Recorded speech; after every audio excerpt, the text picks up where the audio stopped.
अस्सलाम वालेकुम नाजरीन, उम्मीद है आपको हमारी वीडियोस पसंद आती होंगी। बर वक्त वीडियोस देखने के लिए सब्सक्रिप्शन के बटन को प्रेस करें और बेल आइकन को दबाना मत भूलें। आइए चलते हैं अपने बकिया हिस्से की तरफ।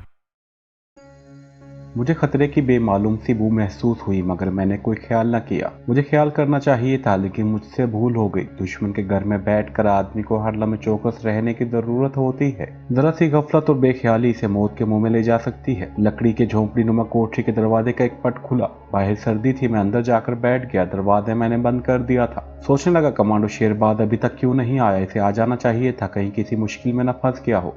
बाहर किसी कदमों की चाप सुनाई दी। मैंने जल्दी से उठकर दरवाजा जरा सा खोल कर देखा।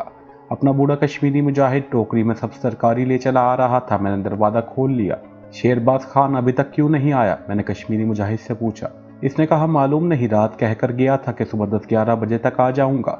मैं समझ बट के यहाँ जाकर पता करता हूँ, कहीं किसी मुसीबत में न फंस गया हो। कश्मीरी मुजाहिद ने सब्जी वाला थैला किचन की कोठरी में रखा और वापस चला गया। मैंने इसे ताकीद की कि वो शेरबाज को साथ लेकर ही आए। कश्मीरी मुजाहिद को गए हुए 15-20 मिनट हुए होंगे। मैं कोठरी में बैठा सिगरेट पी रहा था। कोठरी की फिजा में सर्दी का एहसास बहुत कम था। बूढ़े कश्मीरी की कांगड़ी वहां पड़ी थी, जिसकी राख में अभी तक कुछ राख आलूदा अंगारों में हरारत बाकी थी। मैंने कांगड़ी अपने करीब कर ली थी। सहन में दोबारा किसी के कदमों की आहट सुनाई दी। मैं सोचने लगा कि कश्मीरी मुजाहिद इतनी जल्दी कैसे वापस आ गया। समझ बट का ठिकाना वहां से कम 3-4 मील के फासले पर था। इंसानी कदमों की आवाज दरवाजे की तरफ आ रही थी। मैंने अंदर बैठे बैठे पूछा, बाबा इतनी जल्दी वापस आ गए? इसके साथ दरवाजा धड़ाक से खुल गया और 2 ऊंचे लंबे आदमी अंदर घुस आए। इनके हाथों में रिवॉल्वर थे। दोनों सिविलियन लिबास में थे। एक दरवाजे के पास ही रिवॉल्वर का रुख करके मेरी तरफ खड़ा था। दूसरे ने रिवॉल्वर की नाली मेरी गर्दन के साथ लगाई और कहा, चुपके से हमारे साथ आ जाओ। मैं अभी तक जोगी साधु के भेष में ही था। मैंने श्लोक वगैरह बोलकर इन पर रोब जमाने की और उनके ज़ईफ़ अकीदे पर असर डालने की कोशिश की, मगर इन पर मेरे श्लोकों का कोई असर न हुआ। ये दोनों मिलिट्री इंटेलिजेंस के आदमी थे। इनमें से एक को मैंने पहचान लिया था। ये वही आदमी था जो मेजर अर्जुन सिंह के क्वार्टर से मेरे पीछे लगा हुआ था। मैंने कहा, बाबा हम जोगी लोग हैं, हमें क्यों परेशान करते हो? इस आदमी ने मुझे गिरेबान से पकड़कर झिंझोड़ा। तुम पाखंडी हो, तुम जोगी नहीं हो, तुम पाकिस्तानी कमांडो हो, हमारे साथ चलो। अगर भागने की कोशिश की तो हमारे रिवॉल्वरों से निकली हुई गोलियां तुम्हें यहीं ढेर कर देंगी। मैंने कहा, बाबा अगर तुम्हें यही चाहते हो तो चलो, हम तुम्हारे साथ चलते हैं, लेकिन याद रखो तुम्हें बाद में पछताना पड़ेगा। अब दूसरा आदमी सख्त लहजे में बोला, बकबक बंद करो और सीधी तरह चलो। मैंने कहा, एक जगह मैंने अपना मंडल रखा है, मैं वो ले आऊं, बेशक तुम लोग मेरे साथ चलो। दूसरे आदमी ने 2-3 सेकंड के अंदर अंदर रस्सी से मेरे दोनों हाथ पीछे बांध दिए। अब मेरे लिए भागना आसान नहीं था। इस वक्त मेरी सारी तवज्जो अपने दोस्त सांप की तरफ थी। वो मेरी मदद कर सकता था। मैं करमंडल के बहाने इंटेलिजेंस वालों को सांप की कोख की तरफ ले जाना चाहता था, मगर इन्होंने मुझे इसकी इजाजत न दी और मुझे धकेलते हुए टीले की ढलान उतरने लगे। रिवॉल्वर इनके हाथ में थे। मैं जानता था कि वो अकेले नहीं आए। नीचे सड़क पर इनकी जीप खड़ी होगी और जीप में सीक्रेट सर्विस और मिलिट्री इंटेलिजेंस के 3-4 मुसल्लह अफराद जरूर होंगे। ये भी मुमकिन था कि फौजी जवान भी हों। एक तरह से मैं मुसीबत में फंस चुका था।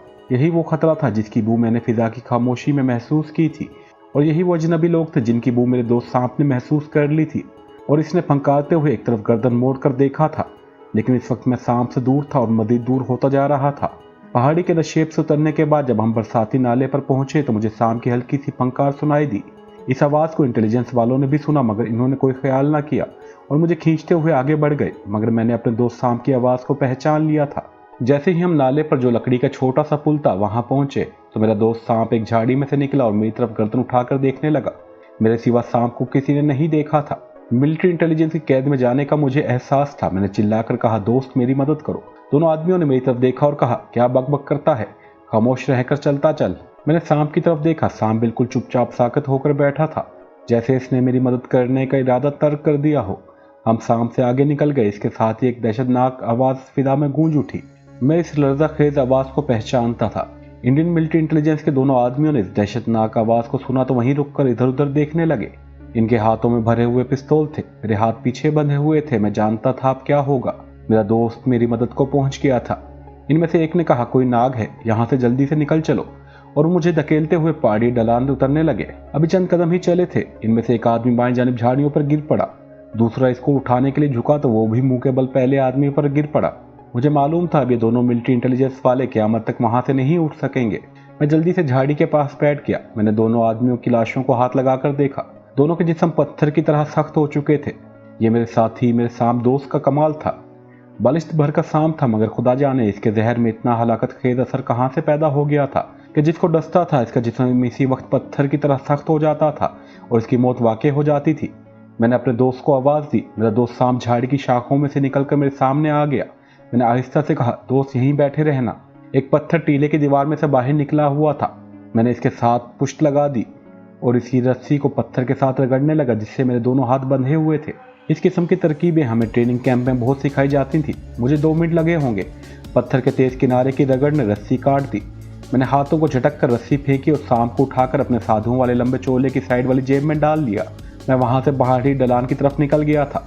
मैं इस बात की तस्दीक करना चाहता था कि इन आदमियों के साथ इंटेलिजेंस के दूसरे आदमी भी आए हैं या नहीं। मैं छोटा सा चक्कर काट कर एक चट्टान के पास आ गया। यहाँ से नीचे पतली सी कच्ची सड़क नजर आती थी। मैंने सड़क के एक तरफ दरख्तों के साए में फौजी जीप खड़ी देखी। एक जवान फौजी वर्दी में ड्राइविंग सीट पर बैठा था। दूसरा फौजी जवान बोनट के पास खड़ा ऊपर की तरफ देख रहा था। इनके पास स्टीन गन थी। वो आपस में कुछ बातें करने लगे। मुझ तक सिर्फ इनकी मध्यम आवाज़ पहुंच रही थी। फिर दोनों पहाड़ी की पगडंडी पर चढ़ने लगे। वो अपने साथियों को पता करने आ रहे थे कि इन्होंने इतनी देर क्यों लगा दी है। मेरा ध्यान तेजी से बहुत कुछ सोच रहा था। इतना वक्त नहीं था कि मैं ऊपर जाकर बूढ़े कश्मीरी को खबरदार करता। मुझे यकीन था कि मेरे आने के बाद वहां से चला गया होगा। ये भी हो सकता है वो मकान पर ही हो। इंडियन मिलिट्री के दोनों जवान अब इस झाड़ी के करीब पहुंच गए थे जहां इनके साथियों की लाशें पड़ी थी। मैंने एक फैसला कर लिया। शाम को मैंने जेब से निकाल लिया। इसे अपने चेहरे के करीब लाकर आहिस्ता से कहा, दोस्त 2 दुश्मन आ रहे हैं। अपने साथियों की लाश देखने के बाद वो ऊपर की तरफ जरूर दौड़ेंगे और ऊपर बूढ़ा कश्मीरी मुजाहिद हुआ तो इसे पकड़ कर ले जाएंगे। इन दुश्मनों को इसी जगह ख़त्म कर दो। और मैंने शाम को नीचे छोड़ दिया। शाम घास में गायब हो गया। इस वक्त दोनों फौजी झाड़ियों के बिल्कुल करीब आ गए थे। इनमें से एक की नज़र अपने साथियों पर पड़ी तो इसने ऊंची आवाज़ में अपने साथी को कुछ कहा। दोनों लाशों पर झुक गए। फिर फौरन एक फौजी ने चेन गन का रुख ऊपर की तरफ करके पोजीशन संभाल ली। दूसरे ने भी रिवॉल्वर निकाल लिया और तेज तेज बोल रहे थे। दोनों झुककर एक दूसरे के पीछे ऊपर चढ़ाई चढ़ने लगे। वो मुझसे 100-125 कदमों के फासले पर होंगे। मैं काउंटडाउन कर रहा था। मेरा दोस्त सांप इनके करीब पहुंचने ही वाला था। मैंने बालिश भर के इस सांप को पहाड़ी रास्तों पर भी बड़ी तेजी से भागते देखा था। इंडियन मिलिट्री इंटेलिजेंस के दोनों जवान आगे पीछे ऊपर जा रहे थे। इनके रिवॉल्वर और स्टीन गन का रुख ऊपर की जानिब था। इन्हें ऊपर कश्मीरी मुजाहिद के लकड़ी का मकान जरूर नजर आ रहा होगा। मैं इनके यके बाद दिगरे गिरने का इंतजार कर रहा था। मेरी नजरें बारी बारी इन दोनों फौजियों को देख रही थी। मैं अपनी नजरें टारगेट से बिल्कुल नहीं हटा रहा था। मेरे देखते ही देखते पहले पीछे आने वाले फौजी को एक धचका सा लगा और पीछे को गिर पड़ा।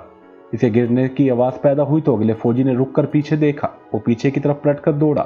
वैसे गौर से देख रहा था। अपने साथी की लाश के करीब आया ही था कि वो भी गिर पड़ा। इस सांप के जहर की यह भी खूबी थी कि आदमी को बोलने की भी मोहलत नहीं मिलती थी। मैंने इस किस्म का जहरीला सांप जिंदगी में कभी नहीं देखा था। दूसरा फौजी गिरा तो मैं दरख्तों और पत्थरों और झाड़ियों में से तेज तेज गुजरता दोनों फौजियों की लाशियों के पास आकर खड़ा हो गया। इनकी मौत का मुझे इसी वक्त यकीन हो गया था जब वो एक दूसरे के पीछे गिर रहे थे। मैंने दोनों लाशों को छुआ। दोनों पत्थर बन चुके थे। मैं सोचने लगा कि मुझे क्या करना चाहिए। ये इंटेलिजेंस वाले जब अपने हेडक्वार्टर से मकान पर छापा मारने और मुझे पकड़ने के लिए चले होंगे तो जाहिर है वहां बताकर आए होंगे कि वो कहाँ जा रहे हैं। अगर ये लोग घंटे 2 घंटों तक वापस ना पहुंचे तो हेडक्वार्टर से कोई नई पार्टी इनकी तलाश में जरूर निकल आएगी। इस जमाने में अभी मोबाइल टेलीफोन नहीं आए थे। इन चारों फौजियों की लाशों का वहां पड़े रहना किसी तरह से भी मुनासिब नहीं था। मैंने एक तरकीब सोच ली थी। मैंने अपने दोस्त को सीटी बजाकर आवाज दी। अब मैं कभी कभी मुंह से हल्की सी सीटी की आवाज निकालकर भी इसे बुला लिया करता था। सांप एक डोगरा फौजी की लाश के पहलू से निकलकर मेरे सामने आ गया। मैंने इसका शुक्रिया अदा किया और उठाकर जेब में डाल लिया। इसके फौरन बाद में जल्दी जल्दी चढ़ाई चढ़कर और मकान के सहन में आ गया। मुजाहिद कश्मीरी किचन वाले झोंपड़े से निकल कर आ रहा था। मुझे देखकर बोला, शेरबाज खान का कुछ पता चला? मैं इसके पास चला गया। मुख्तसर अल्फाज में से सारी बात बयान की। इसे यह हरगिज न बताया कि चारों डोगरा फौजियों को सांप ने हलाक किया है। यही कहा कि इन्हें कोई जंगली कीड़ा काट गया है जिससे चारों मर गए हैं। मेरे साथ आओ, हमें इनकी लाश को ठिकाने लगाना है। वक्त बहुत कम था। चारों फौजियों की लाशें नीचे पहाड़ी सड़क पर ले जाकर इन्हें फौजी जीप में डालना और फिर जीप को खुड में गिराना था ताकि पता चले कि जीप सड़क से फिसल कर खुड में जा गिरी है और चारों आदमी हादसे का शिकार हो गए हैं। यह इलाका जैसे मैं पहले बयान कर चुका हूँ गैराबाद था। इर्द गिर्द कोई मकान या गाँव नहीं था। छोटी मोटी पहाड़ियाँ और टीले थे जिनके दरमियान कहीं कहीं एक आध कच्चा रास्ता था जिस पर खच्चर वगैरह चलते थे। कश्मीरी मुजाहिद अगरचे बूढ़ा था मगर मजबूत काठी वाला ताकतवर कश्मीरी था। मैं तो जवान आदमी था। वो मेरे साथ पहली लाश उठाने लगा तो बोला, मेरे अल्लाह ये तो पत्थर की तरह सख्त हो गए हैं। मैंने कहा, किसी बहुत ज़्यादा जहरीले कीड़े ने काटा होगा। हम एक लाश को डोली डंडा करके उठाकर नीचे पहाड़ी रास्ते तक लाए।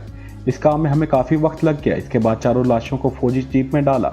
मैंने कश्मीरी मुजाहिद से कहा, हमें जीप को काफ़ी आगे ले जाकर खुड में गिराना चाहिए। जय हादसा हमारी कमी गाह से जितनी दूर हो इतना ही अच्छा है। जीप को पहाड़ी रास्ते पर धकेलते हुए ले जाना ज़्यादा मुश्किल काम नहीं था, रास्ता थोड़ा ढलवां भी था। मैंने जीप के हैंडल को संभाले रखा, साथ साथ धक्का भी लगाता रहा। हम जीप को एक फरलांग से भी ज़्यादा आगे ले गए। मैंने पेट्रोल की टंकी का ढकना खोल दिया। इसके बाद हमने जीप को खुड में धक्का दे दिया। जीप 3-4 कलाबाजियाँ खाती हुई नीचे गहरे खुड में एक तरफ धमाके से जा गिरी और गिरते ही इसमें आग लग गई। हम दोनों एक तरफ से होते हुए ऊपर अपनी कमी गाँव वाले मकान में आ गए। कश्मीरी मुजाहिद कहने लगा, इस तरफ अब खतरा बढ़ गया है, जगह महफूज नहीं रही, हमें जगह बदल लेनी चाहिए। सांप मेरे चोले की जेब में ही था। हमारे कश्मीरी मुजाहिद को अभी तक मेरे दोस्त सांप के बारे में कुछ मालूम नहीं था। मैंने कहा, शेरबाज खान आएगा तो इससे बात करूंगा, फिर कोई दूसरा ठिकाना तलाश कर लेंगे। कश्मीरी मुजाहिद किचन की तरफ चल दिया। मैं पिछली तरफ चट्टानी खोह की तरफ आ गया। सांप की जेब से निकाल कर खोह के अंदर घास पर रख दिया और कहा, दोस्त तुम्हारा बहुत बहुत शुक्रिया। थोड़ी देर बाद मैंने अपने दोस्त सांप को प्याला भर के दूध पिलाया और कहा, हो सकता है हमें ठिकाना बदलना पड़े, मगर तुम हमारे साथ ही जाओगे, फिक्र न करो। शाम हो गई थी जब कमांडो शेरबाज खान आया। मैंने इसे सारे वाकयात सुनाए तो वो सोच में पड़ गया। सांप के बारे में वो सब कुछ जानता था। कहने लगा, अभी तक जीप के हादसे की खबर शहर में किसी को मालूम नहीं है। मिलिट्री इंटेलिजेंस को जरूर मालूम हो गया होगा। वो लोग इसी इलाके का जायजा भी ले रहे होंगे। बहरहाल ख्वाह वो इसको हादसा ही समझे, लेकिन ये सारा इलाका मिलिट्री इंटेलिजेंस की निगाह में आ गया है।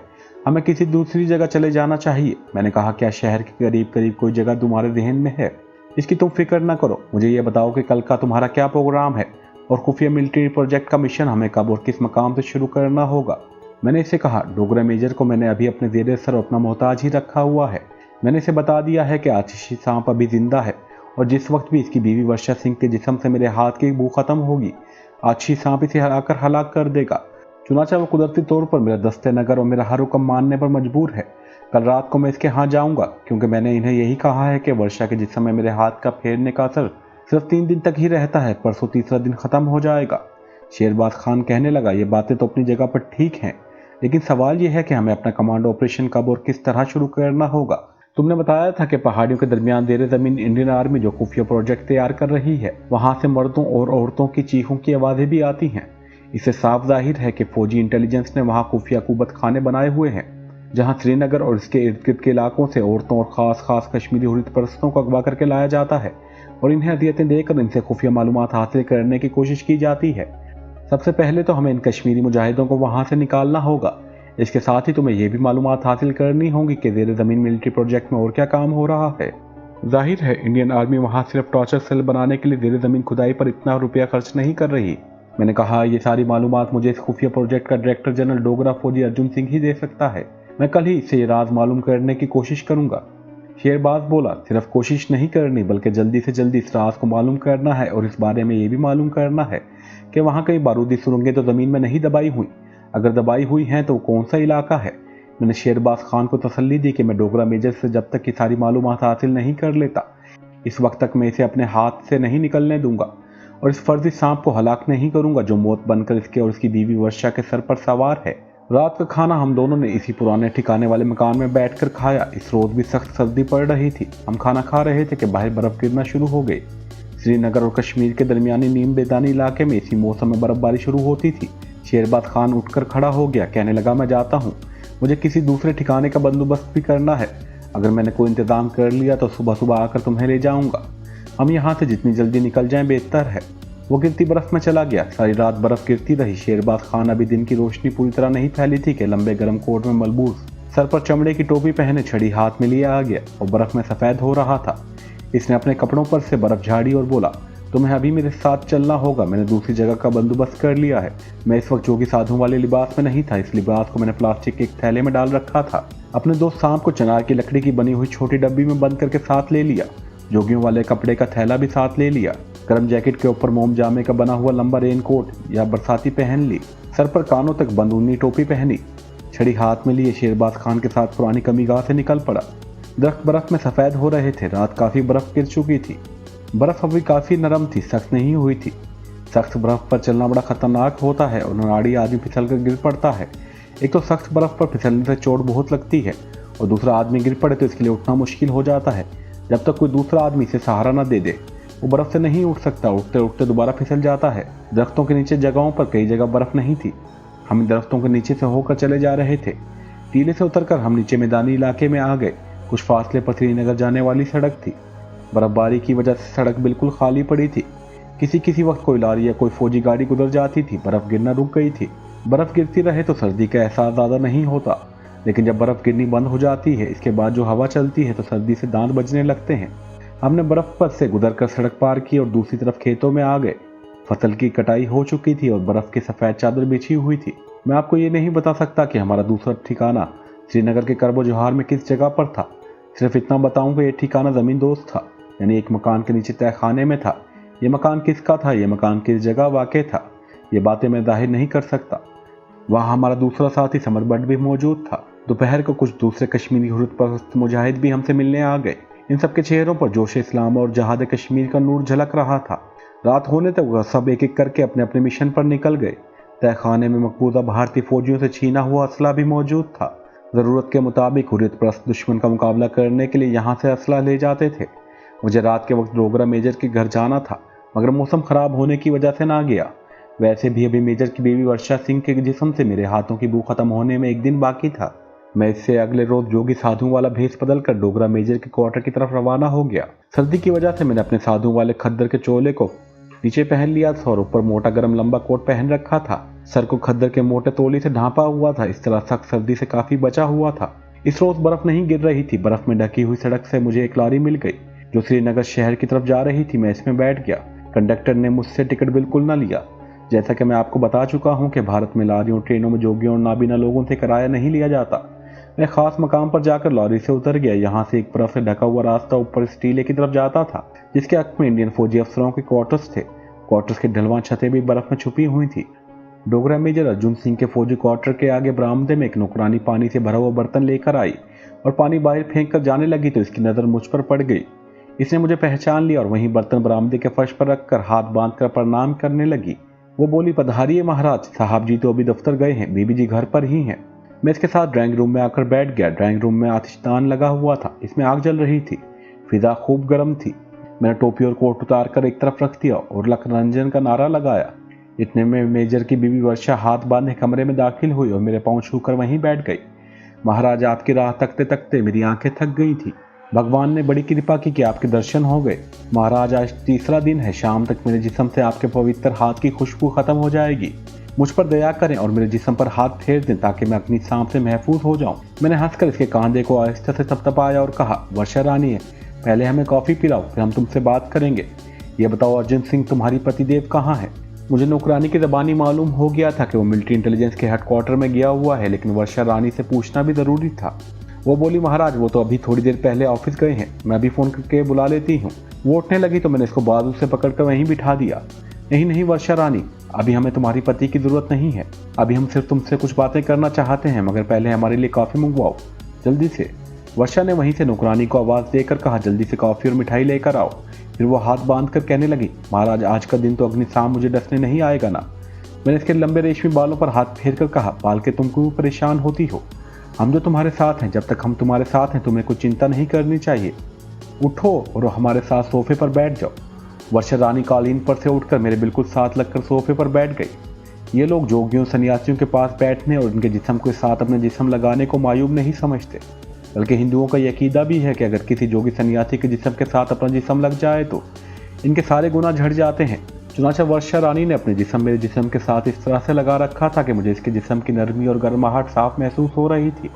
लेकिन मुझे वर्षा रानी यानी डोगरा मेजर की बीवी से कोई जिस्मानी लालच नहीं था। मेरा यह अकीदा था और आज भी है कि इंसान को हर हालत में अपना किरदार मजबूत और पाक साफ रखना चाहिए। दूसरे की बीवी, माँ बहन का एहतराम करना चाहिए, कहा वो हिंदू की बीवी हो, माँ हो या बहन क्यों ना हो। हमारी जंग भारत के फौजी और इंतहा पसंद हिंदुओं से थी जो कश्मीरी मुसलमानों पर जुल्म कर रहे थे, जिन्होंने ज़बरदस्ती कश्मीर पर कब्जा कर रखा था और जो भारत के मुसलमानों के दुश्मन थे और इनका नाम निशान तक मिटा देना चाहते थे। हमें भारत के अमन पसंद सीधे साधे हिंदू सिखों से कोई बैर नहीं था, इनसे कोई दुश्मनी नहीं थी। चुनाचा मैंने वर्षा रानी से कहा, वर्षा रानी, तुम ऐसा करो कि मेरे सामने वाले सोफे पर बैठ जाओ। वो इसी वक्त उठकर सामने वाले सोफे पर जा बैठी। ये सोफा अभी मेरे बिल्कुल करीब था, इतना करीब था कि वर्षा के पाँव की एक पिंडली मेरी पिंडली से छू रही थी। इसने अपनी पिंडली पीछे नहीं की थी। खुदा ही जाने इस औरत के दिल में किस किस्म का फतूर उठ रहा था। नौकरानी काफ़ी ले आई। वर्षा रानी ने खुद उठकर मेरे लिए कॉफी बनाई और अपने हाथ से मिठाई देते हुए कहने लगी, महाराज ये रसगुल्ले मैंने खुद बनाए हैं। मैंने एक रसगुल्ला ले लिया। कॉफी ने मेरे जिस्म को बड़ा सुकून पहुंचाया। वर्षा मुझे बड़ी मोहब्बत और अकीदत भरी निगाहों से देख रही थी। इसकी नज़रों में इस रोज मुझे अकीदत और मोहब्बत के अलावा एक और जज्बा भी नजर आ रहा था। मैं इस जज्बे को अच्छी तरह समझता था, मगर मुझे इस किस्म के जज्बात से कोई सरोकार नहीं था। मैं तो अपने एक खास मिशन पर आया था। ये मिशन जहाद कश्मीर और पाकिस्तान की सलामती का मिशन था। मुझे ये मालूम करना था कि श्रीनगर की नवाही पहाड़ियों के दरमियान जो ज़ेर ज़मीन खुफिया फौजी प्रोजेक्ट बन रहा है, बल्कि बन चुका है, वहाँ टॉर्चर सेल के अलावा और क्या हो रहा है और इस प्रोजेक्ट का असल मकसद क्या है। मैंने कॉफ़ी पीते हुए वर्षा से कहा, इस रोज़ हम तुम्हारे दुश्मन अग्निसाम की खोज में अंडरग्राउंड प्रोजेक्ट में भी गए, मगर अग्निसाम बड़ा होशियार निकला। मैं इसकी बू सूंघता इसको हलाक करने के लिए इसके पीछे लगा था और मेरी बू पाकर मुझसे दूर भागने की कोशिश कर रहा था।